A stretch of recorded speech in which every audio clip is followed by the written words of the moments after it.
3 बार भोजन और भजन एक बार, उसमें भी आते हैं झंझट है। 3 बार भोजन और भजन एक बार, उसमें भी आते हैं झंझट हजार। तो 3 4 बार भोजन करते हैं और भजन कितनी बार करते हैं? एक बार, उसमें भी अनेकों झंझट आते हैं। लेकिन गर्दम ऋषि के घर में नई नवेली दुल्हन आई है, लेकिन भजन कितनी देर का? हजारों वर्षों का, हजारों वर्षों की समाधि में बैठ गए हैं। अब जो धर्मपत्नी घर में आई है, वो पति की सेवा करते करते बूढ़ी हो गई, हड्डियों का पिंजर बन गई। अब गर्दम ऋषि समाधि में डूब गए। हजारों वर्षों बाद समाधि खुली और सामने एक बूढ़ी औरत को देखा और हाथ पकड़ के कहा कि देवी आप कौन हो? तो कहा कि पतिदेव मैं आपकी धर्मपत्नी हूँ। आज से हजारों वर्ष पहले मेरे माता पिता आपके जहां मुझे छोड़ गए थे, थोड़ा अपनी बुद्धि के ऊपर जोर दीजिए महाराज, मैं आपकी धर्मपत्नी हूँ। गर्दम ऋषि मुस्कुराए, देवी तुम छोड़ करके नहीं गई मुझे? तो कहा भला है बुरा है जैसा भी है, भला है बुरा है जैसा भी है, मेरा पति मेरा देवता है, मेरा पति मेरा देवता है। प्रभु मेरे तो देवता आप हो, मेरे तो सब कुछ आप हो, आपको छोड़ करके मैं कहाँ जाऊंगा? तो कहा कि देवी हम आपसे बड़े प्रसन्न हैं, पर मांगो क्या चाहिए? तो कहा कि तब अब किसी चीज की चिंता नहीं, अब किसी चीज की कामना नहीं है, हमारे वो समय निकल गया। गर्दम ऋषि कहते कौन सा समय निकल गया? तो कहा कि वो जवानी का समय। जवानी में हमारी बड़ी कामनाएं थी कि पति के साथ वहां जाते घूमने, वहां घूमने जाते, यहाँ दर्शन करने के लिए जाते, वो करते, हमारी संतानें होती, हमारे बच्चे होते, हमारा परिवार होता। महाराज वो समय तो बीत गया, अब तो बूढ़ी हो गई, अब तो अंत समय आ गया है महाराज, अब कोई कामना नहीं है। तो कहा कोई बात नहीं। इन्हीं के आश्रम में एक बिंदु नाम का सरोवर है, देवहूति का हाथ पकड़ा और कहा कि चलो देवी, जैसे गंगा मैया में स्नान करते हैं ना, हाथ पकड़ करके गोता लगाते हैं, तो देवहूति का हाथ पकड़ करके जैसे ही गोता लगाया, जैसे ही बाहर निकले, देवहूति 16 वर्ष की कन्या बन गई और गर्दम ऋषि 25 वर्ष के बन गए।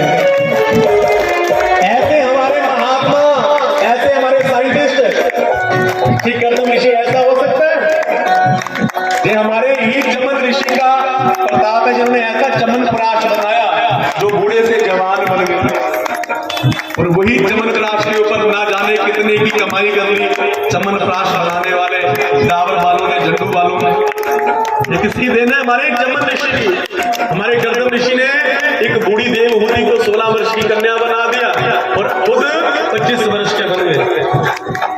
एक विमान बनाया, कामक विमान, जो मन की इच्छा से चलने वाला है, जहां इच्छा होती है वो विमान वहां लेकर के जाता है। बड़े बड़े साइंटिस्ट हैं।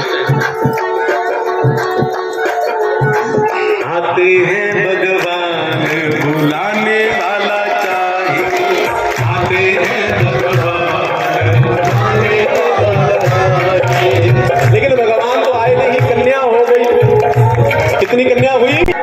ये सारी की सारी साक्षात नवता भक्ति है। अनुसुईया मैया, जिन्होंने ब्रह्मा विष्णु महेश को 6 महीने के बालक बना दिए। वशिष्ठ मुनि की पत्नी अरुंधति, वो भी देवहूति की कन्या है। इतनी प्रतापी कन्याओं को जन्म दिया। गर्दम ऋषि ने कहा कि देवी हम मन की ओर जाएंगे, वानप्रस्थ जीवन को अपनाएंगे, क्योंकि व्यक्ति के जीवन में जब संतान हो जाए तो फिर व्यक्ति को वन की ओर प्रस्थान कर लेना चाहिए। तो कहा कि प्रभु जी सारी की सारी कन्याएं हैं, इनका विवाह हो जाएगा, अपने अपने घर चले जाएंगे। अगर बेटा होता तो वो मेरी बूढ़ी का सहारा बन जाता, लेकिन अब मुझे संभालने वाला कौन? गर्दम ऋषि भगवान बुलाने वाला चाहिए, आते हैं भगवान बुलाने वाला चाहिए। भगवान आए इनके घर में पुत्र बन करके, जो साक्षात कपिल रूप में भगवान का प्रादुर्भाव हुआ है। बोलिए कपिल 10 पुत्र है ना ऋषि, उनमें से नारद जी कहीं घूमने के लिए गए हुए थे 9 ऋषियों के साथ। इन 9 कन्याओं का मारीची ऋषि के साथ भी आई। अनुसुईया का विवाह अत्रि ऋषि जी के साथ हुआ। श्रद्धा का विवाह अंगिरा ऋषि जी के साथ हुआ। हरिऋभु का विवाह पुलस्त्य ऋषि जी के साथ हुआ। ऋषि का विवाह पुलहा ऋषि जी के साथ हुआ। ख्याति मैया का विवाह भृगु ऋषि जी के साथ हुआ। और अरुंधति का विवाह वशिष्ठ मुनि जी के साथ हुआ। कन्याएं अपने अपने घर चली गई। अब घर में केवल और केवल पुत्र और माँ है। भगवान कपिल समाधि में बैठे हुए हैं। भगवान कर्म कर रहे हैं सूर्य की तरफ। मां अनुसुईया ने मन में विचार किया कि आज वो अवसर है, अब मुझे भगवान के चरणों में जाकर के भगवान से कुछ तत्व ज्ञान की प्राप्ति कर लेनी चाहिए। केंद्र जय श्री राम। जैसे हमारे यहाँ होता है कि आप भागवत की कथा में गए, श्री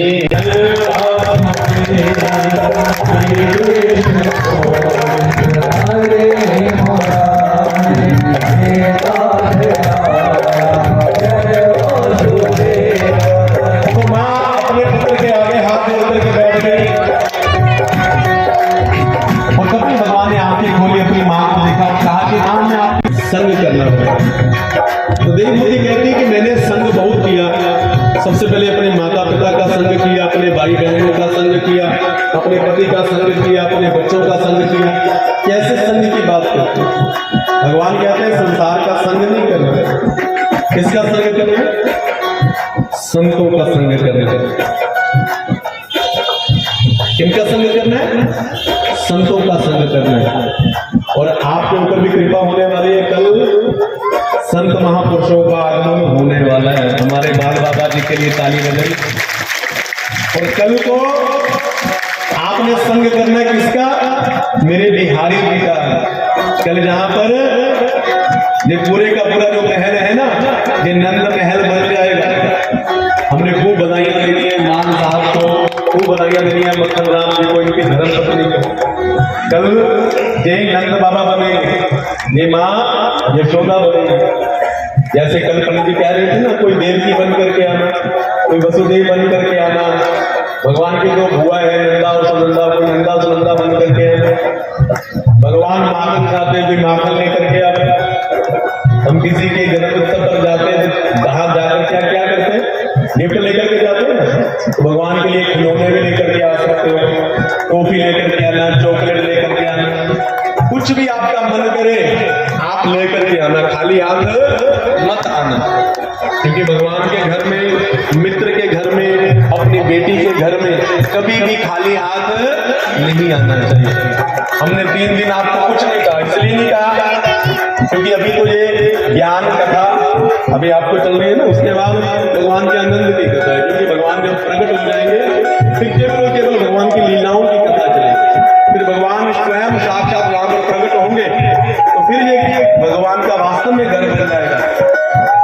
मैं द्रव्य की बात नहीं कर रहा हूं, चाहे द्रव्य ना हो, अगर कुछ ना लेकर के आओगे तो फूल ले आना, अगर फूल भी ना हो तो एक तुलसी का पत्ता ही ले आना, लेकिन खाली हाथ किसी ने भी नहीं आना। कहा कि ना संतों का संग करो। तो कहा कि संत कैसे होते हैं? भगवे कपड़े वाले संत होते हैं। संतों की परिभाषा क्या है? भगवान कहते हैं गोस्वामी तुलसीदास जी के माध्यम से, संत चरित शुभ चरित कृपा, संत चरित शुभ चरित कृपा, नीरस बिसर गुणमय फल जासु, नीरस बिसर। तो खोल करके देखोगे ना तो वो रुई की तरह होगा। रुई क्या करती है? जो सही दुख परिचित रुई क्या करती है? खुद दुख को सहन करती है। जब रुई से रजाई बनाई जाती है तो कितनी सुई जो है वो रुई में चबोई जाती है, लेकिन इतनी सुई चुभने के बाद भी वो भक्तों को सर्दी से राहत दे देती है, इंसान को सर्दी से मुक्त कर देती है। खुद इतनी सुई की उसने मार झेली। जो सही दुख परिचित दुरावा, जो है